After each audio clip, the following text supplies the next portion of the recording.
الحمد لله رب العالمين والصلاة والسلام على سيد الأنبياء والمرسلين. أما بعد فأعوذ بالله من الشيطان الرجيم. بسم الله الرحمن الرحيم. قال الله تبارك وتعالى في كتابه العزيز: بلى من أوفى بعهده واتقى فإن الله يحب المتقين. کیوں نہیں اللہ رب العالمین ان لوگوں کو پسند فرماتا ہے جو لوگ اپنے عہد کو پورا کرتے ہیں اور اللہ رب العالمین سے ڈرتے ہیں. پیچھے آپ نے سنا کہ یہود جو تھے انہوں نے کہا کہ اگر کوئی ایسا شخص جو ان پڑھ ہو ہم اس کا مال کھا لے تو ہم پر کوئی مسئلہ نہیں ہے. اللہ رب العالمین نے فرمایا کہ یہ اللہ رب العالمین پر بہتان باندھ رہے ہیں، جھوٹ بول رہے ہیں. وَيَقُولُونَ عَلَى اللَّهِ الْكَذِبَ وَهُمْ يَعْلَمُونَ، اور یہ اللہ رب العالمین پر جان بوجھ کر کے یہ بہتان باندھ رہے، جھوٹ بول رہے ہیں. نبی کریم صلی اللہ علیہ وسلم کی سیرت اور آپ علیہ السلام کی پوری زندگی کو دیکھیں اور اللہ رب العالمین نے جو قرآن مسلمانوں پر نازل فرمایا ہے ہم اس کو بھی دیکھیں تو ہمیں ان دونوں سیرت اور سنت اور قرآن پاک سے یہی ملتا ہے کہ اگر کوئی یہودی ہے، عیسائی ہے، مشرک ہے، اللہ کا دشمن بھی ہے، اس کے بھی مال کی آپ نے حفاظت کرنی ہے، اس کے بھی مال کو آپ نے ناحق طریقے سے نہیں کھانا. اب یہ یہود کہتے تھے جو ان پڑھ لوگ ہیں اگر ہم ان کا مال کھا لیں تو ہم پر کوئی گناہ نہیں ہے. اللہ رب العالمین نے اس کی تردید فرمائی ہے. فرمایا یہ اللہ پر جھوٹ باندھتے ہیں اور فرمایا کہ یہ جو عہد توڑنا ہے یہ اللہ رب العالمین کو پسند نہیں ہے. اللہ رب العالمین تو ان لوگ کو پسند فرماتے ہیں جو اپنے عہد کی پاسداری کرتے ہیں اور اللہ رب العالمین سے ڈرتے ہیں. فرمایا اللہ پاک ان کو پسند فرماتے ہیں. اور یہ عہد کو توڑنا یہ منافقین کی نشانیوں میں سے ایک نشانی ہے. جناب رسول اللہ صلی اللہ علیہ وسلم فرماتے ہیں آیت المنافق ثلاث: اذا حدث کذب واذا وعد اخلف واذا اؤتمن خان. منافق جو شخص ہوگا آپ اگر اس کا اندازہ لگانا چاہے رسول اللہ صلی اللہ علیہ وسلم کی زندگی کے اندر تو آپ علیہ السلام کو اللہ رب العالمین وحی کے ذریعے بتاتے تھے کہ یہ منافق ہیں. اب وہ منافق وحی کا سلسلہ تو ختم ہو گیا، اب کس طرح اندازہ لگایا جا سکتا ہے؟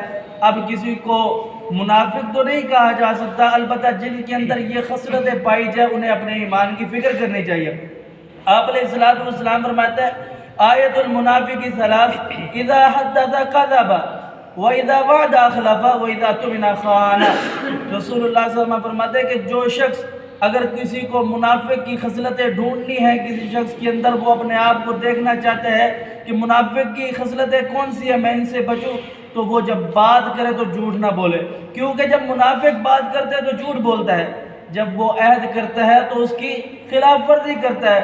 وَإِذَا اؤْتُمِنَ خَانَ، جب اس سے امانت دی جاتی ہے تو وہ اس امانت کی خیانت کرتا ہے.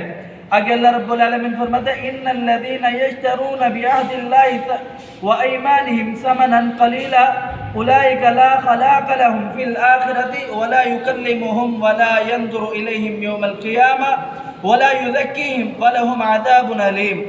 یہ جو لوگ تھوڑی سی قیمت کے اندر بھلے پوری دنیا بھی ان کو دے دی جائے، اللہ رب العالمین کیا یہ تھوڑی سی قیمت ہے.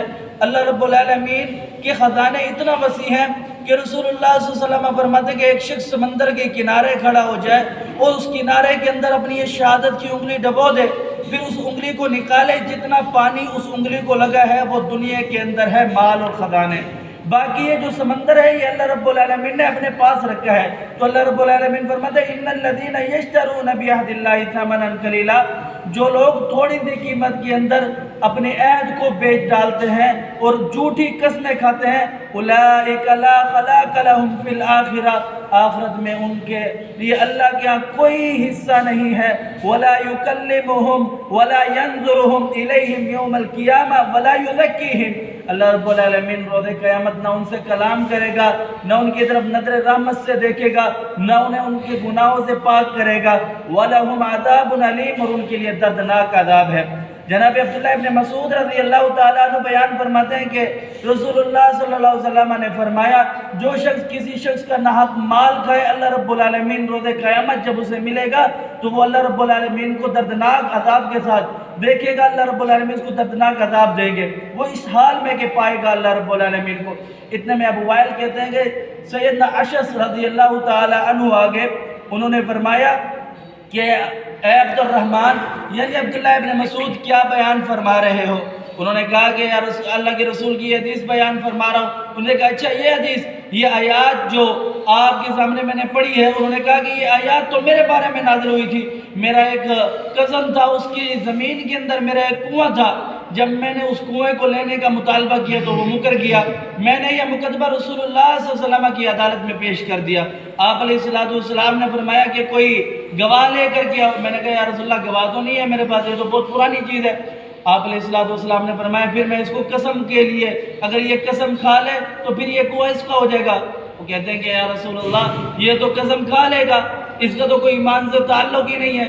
تو آپ علیہ السلام نے فرمایا اے اشعث، اگر یہ قسم کھا لے دنیا کا مال لے جائے گا اور آخرت میں اس کے لیے دردناک عذاب ہے۔ پھر فرمایا اللہ رب العالمین یہ آیات نازل ہوئی اللہ رب العالمین کی طرف سے، جو شخص کسی مسلمان کا ناحق مال کھائے گا اس کو اللہ رب العالمین یہ 3 دردناک عذاب دے گا روز قیامت کے دن، نہ ان سے کلام کرے گا، نہ ان کی طرف نظر رحمت سے دیکھے گا، نہ انہیں گناہوں سے پاک کرے گا، اور اس کے ساتھ آخری یہ چیز ہے پھر انہیں دردناک عذاب دے گا۔ اللہ سمجھنے عمل کی توفیق دے۔ اقول قولی ھذا استغفر اللہ لی ولکم ولسائر المسلمین۔